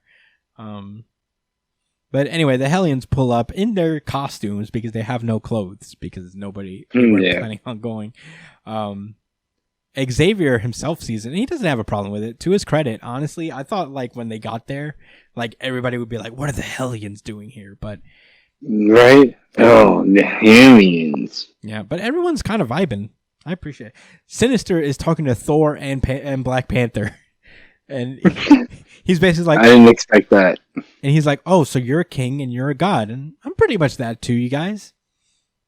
I'm just like you guys. I'm pretty cool too. Like where, nigga? And then the nanny pulls up, and she's just blowing up his spot left and right, just embarrassing him. Greycrow pulls up to Psylocke, and I'm like, okay, Greycrow. Just tries to like charm her a little bit. I'm like, let's do it. I was like, yeah, let's go. Let's go, Greycrow. I'm very much rooting for Greycrow. Meanwhile, Wildchild sees Aurora from the X Factor books, and I guess they had a relationship at some point because this is the most he's talked. Like, yeah. He's just like, Aurora, would you like to dance? And I'm like, weren't you just like yelling about being an alpha 2 minutes ago? Yeah, now all of a sudden, yeah. So yeah, she rejects him. She's like, man, I don't want to lead you on. I'm not the same I used to be. You know, I've moved on. I'm in a good place in my life. And she just runs away from Wildchild, which is kind of sad. Wildchild's like, no. Meanwhile, Havoc is, talking with Magneto, which we don't get a full enough view of Magneto's drip, but man, oh man, I like it. He's got a top hat on. He's got this cape over his suit. We need more Magneto drip. I want to see what this really looks like. He's got this old style. Yeah. Sorry. No, he's got this old fucking tuxedo suit thing going on. Yeah, and then he's got the ribbon. It's really if anything, it's really the top hat that's kind of thrown, because that looks like the old Genosha, the royal garb we used to wear. Oh, that's sick. I didn't know that. It looks like it, but there's different patterns on the front, and then again the hat is different. Very, very different. So yeah, Greycrow and Betsy are talking. He's like, "Oh, so you're cool with Braddock now?" And she's like, "Yeah, we're cool. We're fine." Wildchild pulls up. He's like, "Meh, I've just been rejected. Give me all of the drinks." So Sinister tries to talk to Reed. He tries to talk to Franklin, and then Reed like he's just this like, don't talk to him. We don't talk to him. But yeah, more embarrassment going on with Nanny. More little character moments. It's very kind of nice. And we cut over to Wildchild, who peeps Aurora making out with Dakin. And I'm like, ooh, drama. Drama. Let's go. And he is not thrilled. Starts to like Wildchild up, and Dakin is like, "Can I help you?" And he's like, "You challenged me." And Dakin's like, "Oh my god." Dakin's like, "I don't think so, but whatever." I like Dakin. He's cool. He's like, "No, but I'll scrap if you want to go, dude." And basically the Hellions all kind of just fuck shit up at the same time. Everything comes to a head, and Magneto has enough of this. He just carries the Hellions and tosses them into one of Magic's portals and kind of gets them out. Meanwhile, we cut over to the Krakoan Gate as all the Hellions, except for Havoc, I think he stays behind. They all just leave together, and they're just like, I can't believe this happened to me. This sucks. And one of the kids should have said they asses home. Yeah.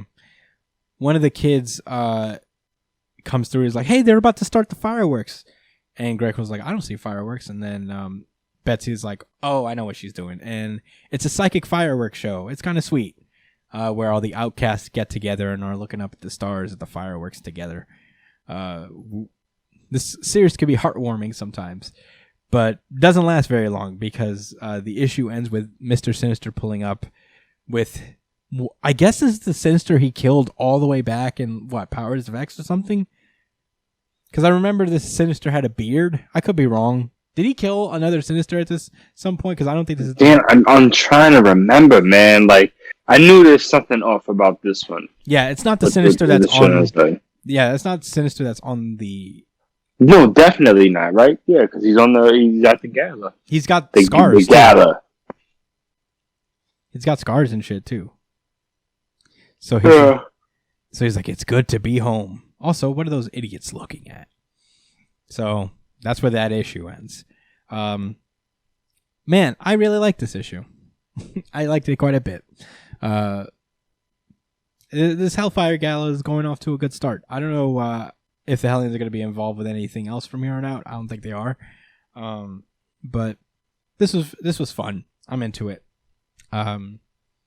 This is the Expo. Supposed to be going on for a month, the event. So yeah, there's a fair amount going on, but that's all I got to say about the Expos. Were pretty solid. You ready to move on, Jair? Yeah. Then let's move on. America, fuck yeah! Batman. This is Batman number 109. Last we left off, Batman has been dealing with a number of things. There's the Saint Industries fucking peace guy, the Scarecrow. There's this Unsanity Collective. And, he just met with the Unsanity Collective's, not leader, but I guess one of the top people there, named Miracle Molly. And he had kind of an enlightening talk with her in a way. He's just thinking on it. When Oracle calls over and she's like, there's more Scarecrows around, so get to work. At the same time, Ghostmaker is out here trying to schmooze Harley, which is kind of nice.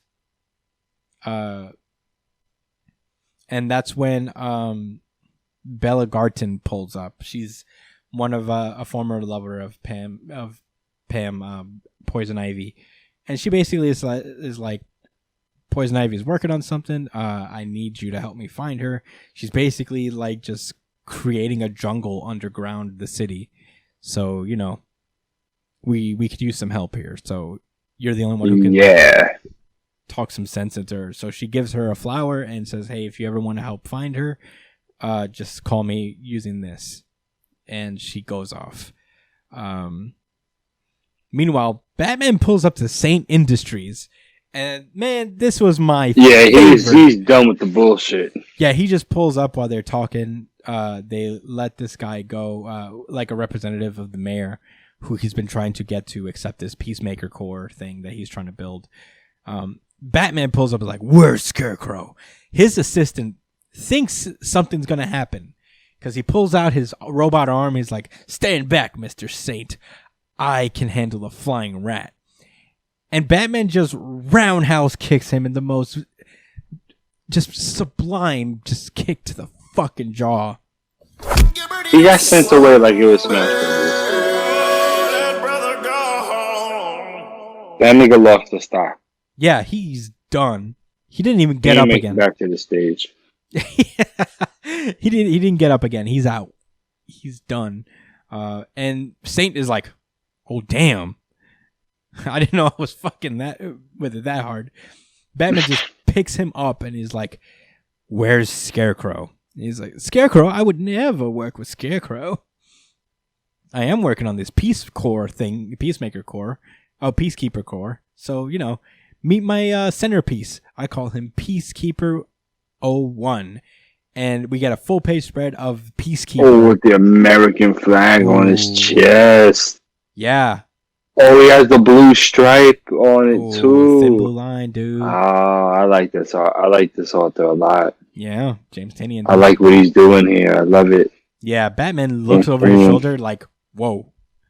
Nigga, who are you? Captain America? Yeah. Captain Cop? Yeah. And then he just like tosses Bruce across the room. Bruce is like, oh, fuck. Ow. I guess the Insanity Collective blows something up across the town, and then he's like, don't worry, Batman. My Peacemaker will go, and Peacekeeper will go and deal with it. And Batman's like, no, they're not bad people. And he tries to stop Peacemaker, but Peacekeeper's too strong. They go underground. They like go to this dark room to fight. And the issue, I guess, kind of ends pretty abruptly where Batman and Peacekeeper are about to face off for the first time for real.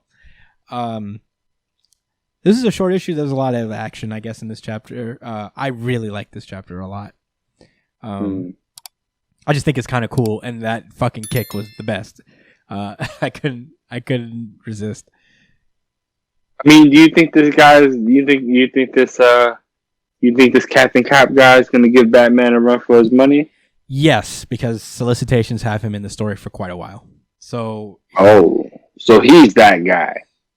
Yeah, one of that guys that Batman is fighting because he's juggling 15 villains at once at the moment. Scarecrow, that guy, Poison Ivy, Insanity Collective. Insanity. Although I think they're probably decent people. Yeah, they're decent people, but they're like, they're a problem to a degree. Like, I think they're the least of the problems, I guess. But yeah, but yeah, I mean, that was Batman. Very fun issue to read. I mean, it's great. It is obvious, like, I guess the commenting on militarization of the police, all that stuff. Very timely. Yeah. But I'm here for it. You ready to move on, Josh? Yeah. It's time to randomize. I hope he turns his sword into some guns. Black Clover. This is Black Clover chapter 294, as promised. And this is the audience voted RGC. Yeah. Certified RG. Oh, yeah, Brian. Take that, Brian. Oh, yeah, Brian. Yeah, Brian. Wow. Oh, so surprising. Wow. Wow. Wow. Yeah, I mean, last we left off with one of the best chapters of Black Clover ever. Magna just boxed Dante into the fucking ground, dude. It was awesome. We open with the kind of like epilogue to that fight. Zora picks up Magna before he collapses. He's like, typical shonen, you won that one. Good job, kid. I caught you before you fell. And I'm like, yeah! I love it. Yeah. Camaraderie. Camaraderie is my favorite part of shonen for the most part. So Asta is like, whoa, you actually beat him and you're not me. That was crazy. Only I beat people. And it's unbelievable. And I'm like, yeah, you're right. I can't believe this shit either, Asta. Yeah, I can't believe you didn't just come in and box him for him. I'm surprised. Well, what happened? No, I was about to say I'm surprised that Asta didn't come and snatch the chain from Magna and be like, tag in. Yeah, it's my turn. Yeah. Even Luck is like, whoa, that was pretty cool. I'm looking forward to fighting you. Magna's like, I'm going to win that one. But what he should have been is like, man, I'm bleeding. Can we heal first? Jack is in the corner like, man, I'm a commoner. And I worked so hard to get to where I am. But this fucking guy did the thing. I can't believe it. He did it. He beat the main bad guy. Yeah. Yeah, Noct is like, I don't know how this fucking guy did it. I can't believe that shit. And even Morris is out here. He's just admiring his work, just like, look at all the devils pouring in from Kleepoth. Oh, Dante lost. I'd love to know what sort of spell they used to take him out. I'm a villain. I'm a villain. I don't care about my comrades. Yeah, so they basically say that like defeating the Dark Triad member is bound to have a lowered Klepoth's efficiency, but you know, unless we defeat the other two, we won't be able to stop it. So here, eat up these magical sweets, get healed up, and let's get going. And right when they leave, Dante starts to just like distort and just go like as if I ever lose to nobody like that. And Jack comes back and is like, looks like you're here, just like what I expect out of a triad. Member. He knew.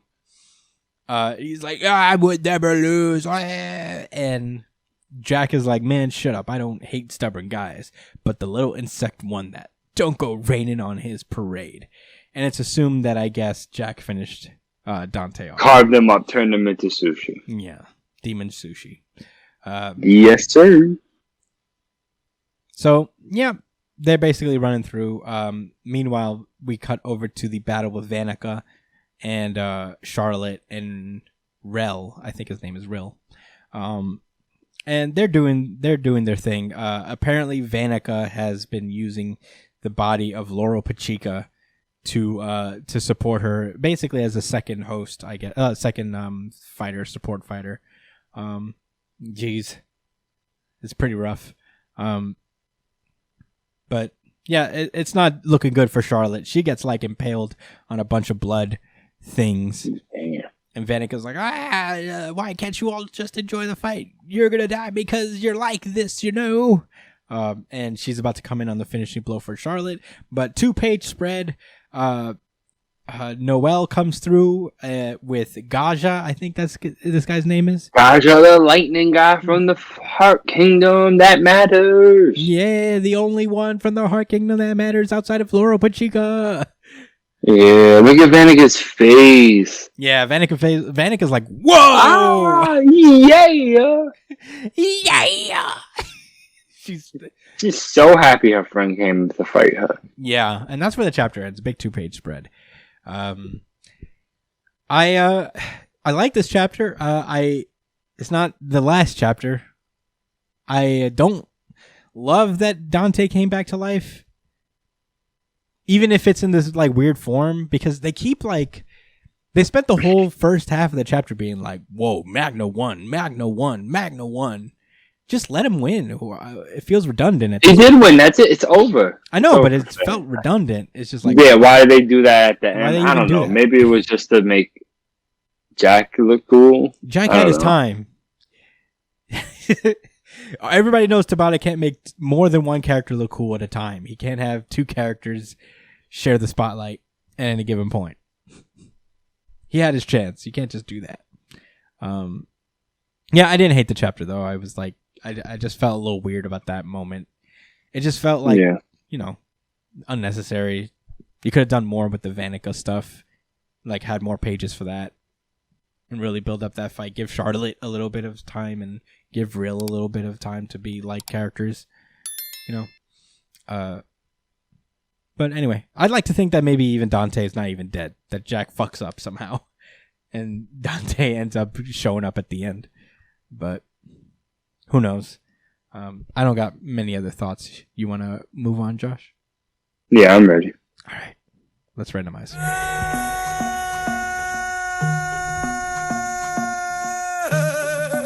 One Piece. This is One Piece chapter 1014, The Ham.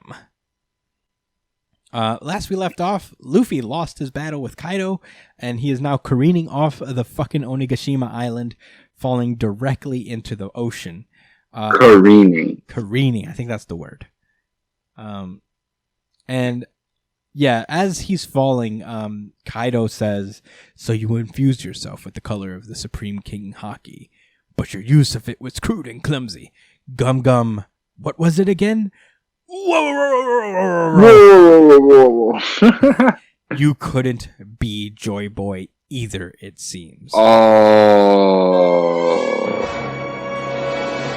Who is Joy Boy? We have no idea, but I feel like the clue that we get from this is that he was the previous owner of the Gum Gum fruit. That's what I'm gathering from this. Like, whoever he is, he had the Gum Gum fruit before. Wow. Because he mentions that would Gum be Gum. Interesting. He mentions Gum Gum. He's like, Gum Gum, what is that? You couldn't be Joy Boy either. Yeah, we know less about Joe Boy than anybody. His name pulls up, but we don't know what he looks like. We don't know what he's done even, really. A lot of people are theorizing that he is the original owner of that giant straw hat that Emu has. There's a lot of theories around Joy Boy, but I'm excited to find out who the fuck this guy is already. Damn, Kaido, you're so damn cryptic. Everything you say is just like hint for the future. Then Kaido gets a call from one of his underlings that they found Momonosuke, and he's like, "Oh, I'm coming." And Bao Huang, I'm pulling up now. Yeah, and he says Bao Huang announced the results to all of Onigashima. And we get little snippets of things that are going on around the battle. Yamato is just running around, beating up on Kaido's men, being like, "I am Odin." Momonosuke is reading the journal. He's like, "Shinobu, it would seem that I really shouldn't die here." And Shinobu's like, "No, yeah, that's the whole point of this. We don't want you to die." Of course, dumb fool. And then all of a sudden he starts falling back and screaming in pain, which can only mean that Momonosuke, I think, hears something with his hockey, because the last time this happened, it was on Zo. Yeah. So something's happening. Meanwhile, on the performance floor, fucking chaos. We open with Chopper fucking dropping Queen.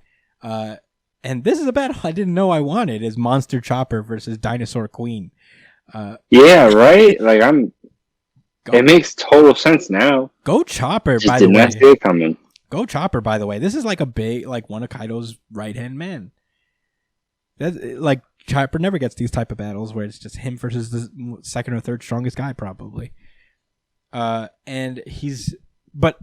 to be fair, like, Chopper's not really hurting Queen.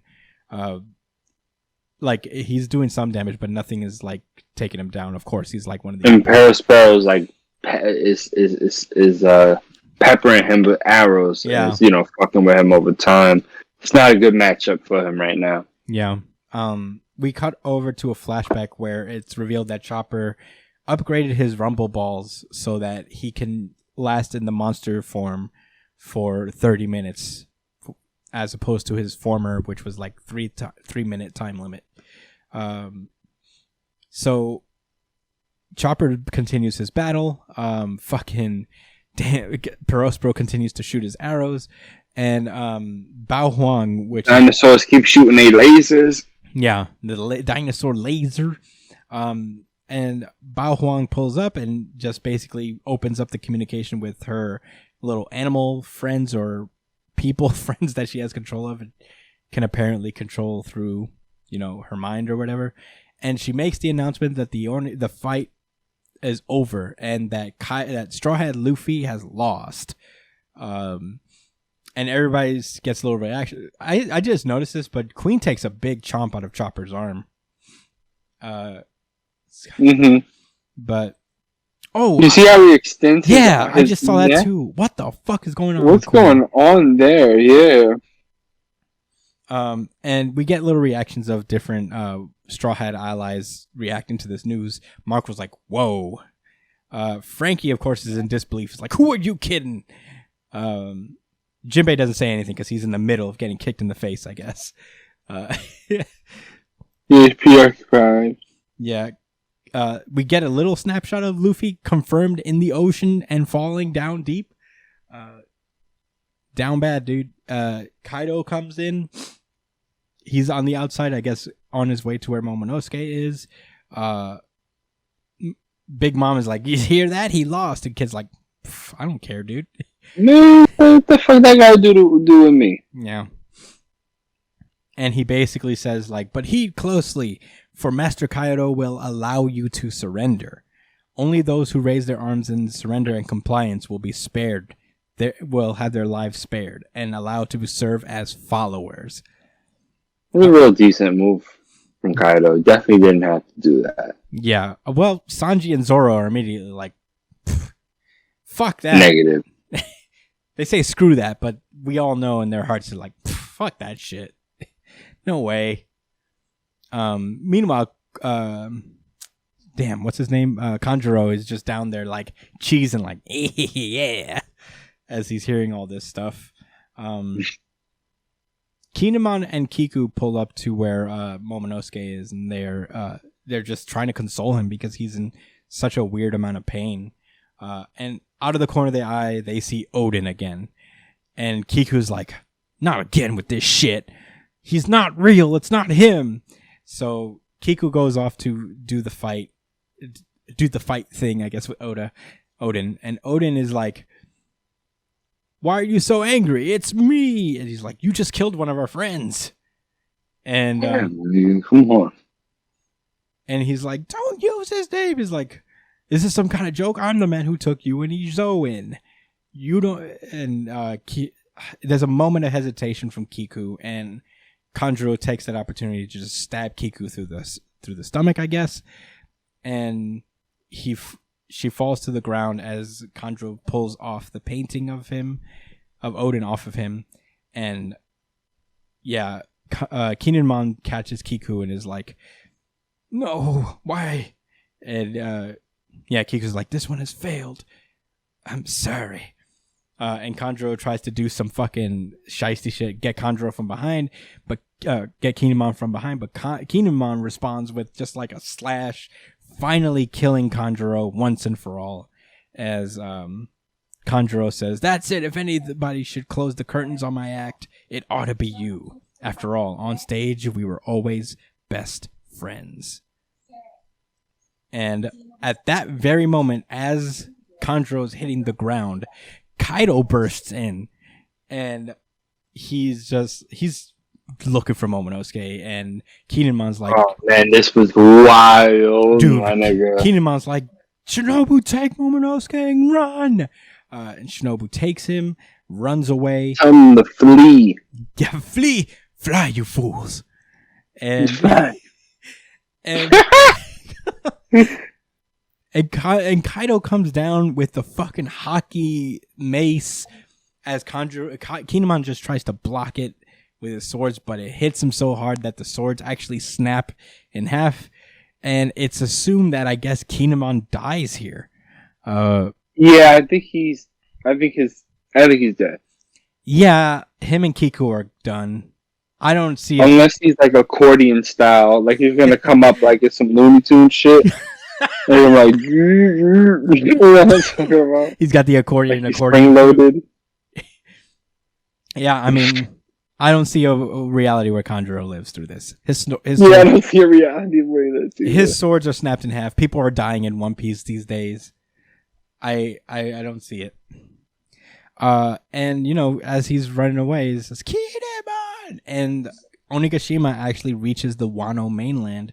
And that's where the chapter ends. And thank God One Piece is coming next week. So we do have more chapters. Wowee. A lot to dissect here. Well, for one thing, Kanjuro's dead. For sure. But I'm not going to play. Yeah, I believe so too. Like we can finally say goodbye to him. Kaido's turning up. Shit is looking dire. Yeah, where is Luffy right now? Yeah, I don't see how Luffy comes back from the ocean. Someone has to. Yeah, this is the end of One Piece. Yeah, Luffy dies. I don't think he dies. Everybody's dead now. This is not my hero. Zoro's bones never get fixed. Yeah, I think this is the end, boys. This is the Chopper show now. Oh my god, imagine the story. Yeah, this was all leading up to the moment when Chopper is now. The story is about Chopper trying to get Zoro back in One Piece. That's what this whole story was leading up to. That's why it's called One Piece. Yeah, exactly. Yeah, I mean, maybe this is a point where like the story takes a break for a minute. They take a second L from Kaido. They have to regroup somehow. I don't know. Damn. I'm wondering how Luffy gets back if he does, because there's nobody down there.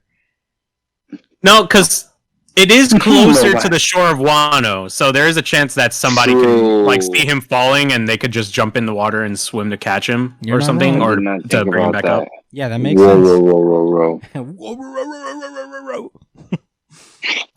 Man, I don't know. I'm very excited for it. This is just kind of like building up the stakes. Things are getting worse. I have no idea. I don't think this battle lasts forever though, because I think Oda, although I don't think it's going to end anytime soon, I guess he's trying to push towards the ending stages of the story. Yeah. So I don't think this is going to be one of them 10-day battles that you see in the series. But who knows? I'm very excited for the next chapter. I can't wait to see what's next. That's all I got to say if you guys want to randomize. I have a theory. Oh, boy. What's your theory, Brian? I have a theory that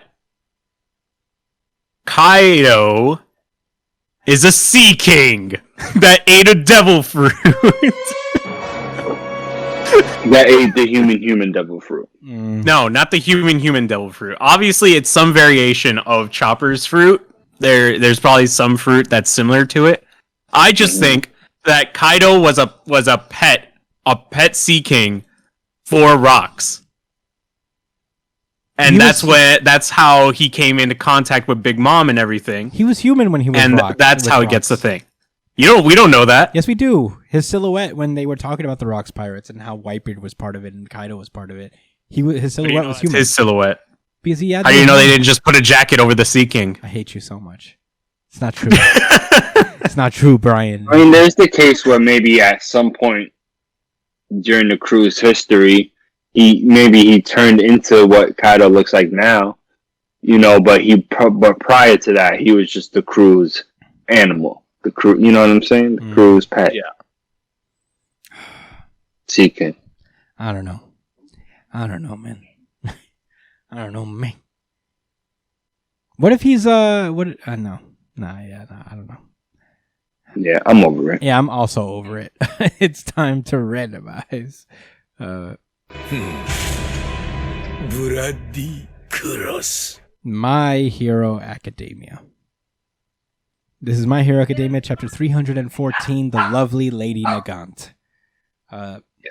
Last we left off, Deku was continuing his battle against Lady Nagant, and he used the third quirk known as Fujin, and we still don't know what it is. It doesn't get explained in this chapter, really, but he bursts through the building and catches Lady Nagant by surprise, got her by the arm, and he basically was just like, the best way to handle a sniper is to get close. You're going to tell me everything I want to know about All for One. And Lady Nagant was like, you think I wasn't ready for this? You think I wasn't one of the best heroes out here? I could fight close combat. And a rifle comes out of her elbow. She can make the fucking sniper rifle appear from any part of her arm, it looks like. And yeah, he's basically like, why are you working for him? He's planning to take over everything. And we get a little bit in Lady Nagant's backstory. And in shorter terms, she's basically just kind of like a safety net for the safety commission of this world. Whenever you get like top secret information about this terrorist groups or heroes that have turned code and have become corrupted in any way, the safety commission would send her to kill them. And it's not a debate. You see her, you're dying, essentially. Yeah.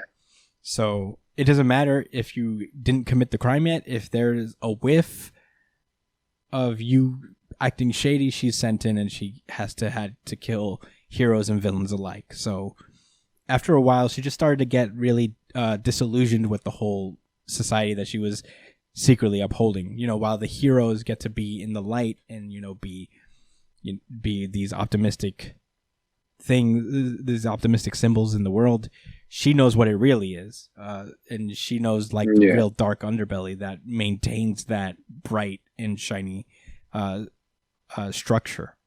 Yeah, it's not just these heroes that are out there that you see every day. Yeah. You know, it's all of the grimy shit, like you said, in the background that really helps things stay afloat. Yeah. And one night... I get it. Miss Nagant.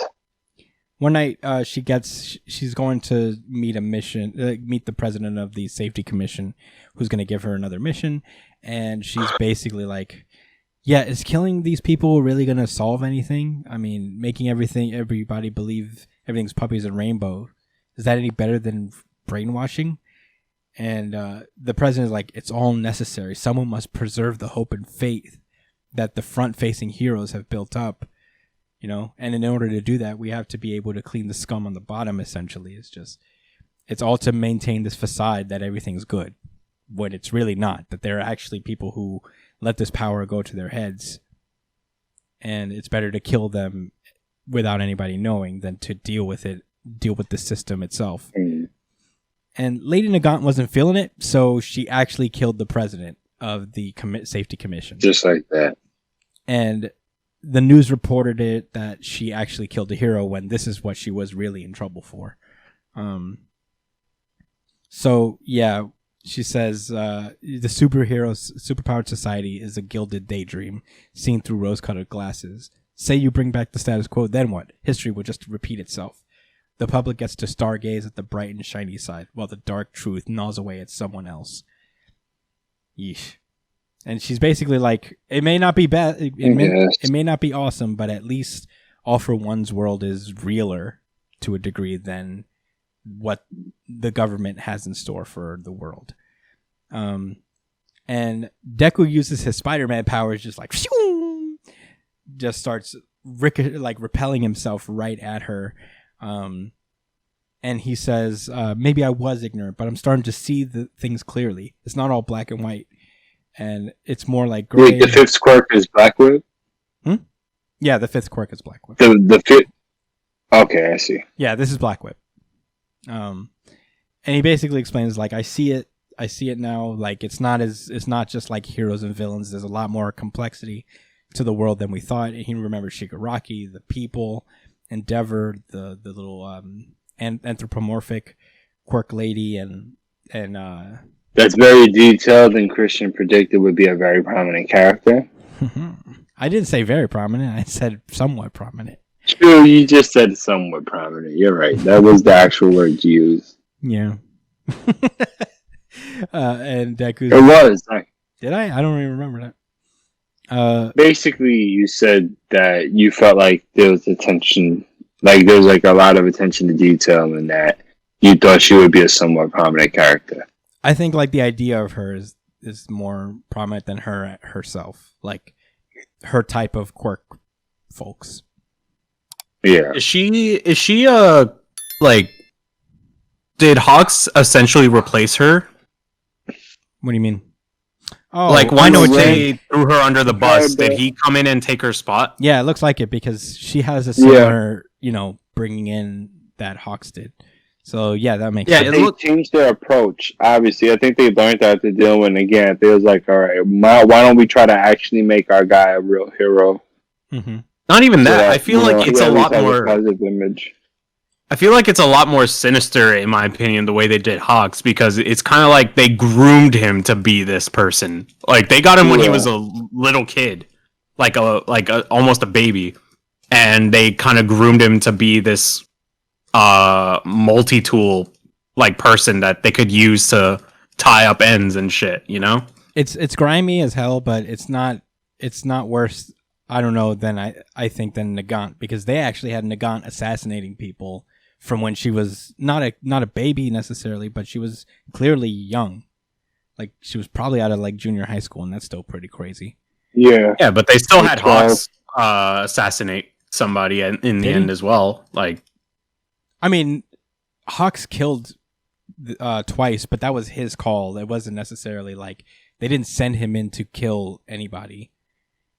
Nagant was sent specifically to murder people, hero or villain alike. I mean, either way, it sucks. Like, the safety commission's terrible. But Yeah, they are. like, moral of the story, these people fucking stink. But and the fact that they didn't have Hawks kill people doesn't make them better. It just make them think is like, all right, I guess we can't have them just running around killing people. So it's not much better. It didn't come out of the goodness of their heart, I think. But in any case, Deku's like, I know it's not black and white, but you know what? I'm still kind of going to help. I still have to do the best I can to help people out, extend a helping hand. And Nagant is like, in midair, he dodged to protect his joints from damage. He's focused. He's getting used to my style of fighting. Fine. And how about one more thing to think about? And she turns her rifle over to Chisaki, who is just screaming, is like, "You done yet? I gotta get to the boss."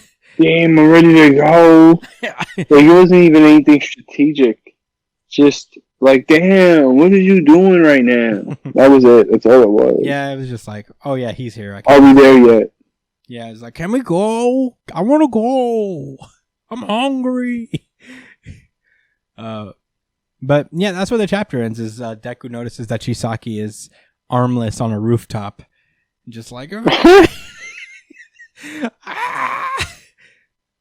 yeah, Nagant's about to shoot her shot. I don't know, man. I don't know how this ends. I don't think Chisaki's gonna die here. I'd be surprised, honestly. I don't think so either. But I don't know. I have no idea I wonder what they're leading up to with Chisaki. Like, I'm just trying to think, like, why reintroduce him into the series this way? You know what I mean? Like, what is he planning with his character? Yeah, it's funny. Whenever you expressly don't kill a character, I think you can expect him to show up, and I think we all expected for Chisaki to show up at one point or another. But I don't know.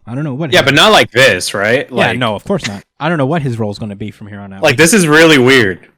I mean, his quirk is he can't use it anymore. He doesn't have arms. Oh. So I don't know. He can't do it with his feet or his maybe. forehead. Maybe. Like, maybe he could be an informant or something. Like a person that can give him information on, like, the inner workings of Shigaraki's group or something. I don't know. That's the thing, is that, like, they were enemies and shit. So, like, Shigaraki's not going to be open arms to Chisaki. After all, he's the one who ripped off his arms. So, I don't know. I don't know what his thing is. I'm very curious to find out, though. I can't imagine it's going to be for nothing.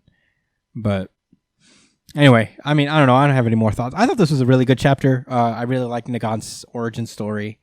Yeah, I thought it was pretty cool. But I don't have many other thoughts. Do you guys want to close out any thoughts? No, I thought it was just like an action-packed chapter, and set up. Looking forward to next week. I'm just waiting for answers before I give My Hero Academia RGC.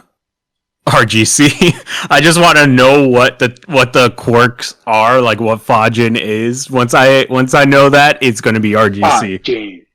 Well, I commend your restraint this week in giving the RGC to somebody else. I commend your constraint too. I was really surprised. Yeah, but yeah, I mean, I guess that's it for My Hero Academia, and that is it for our show.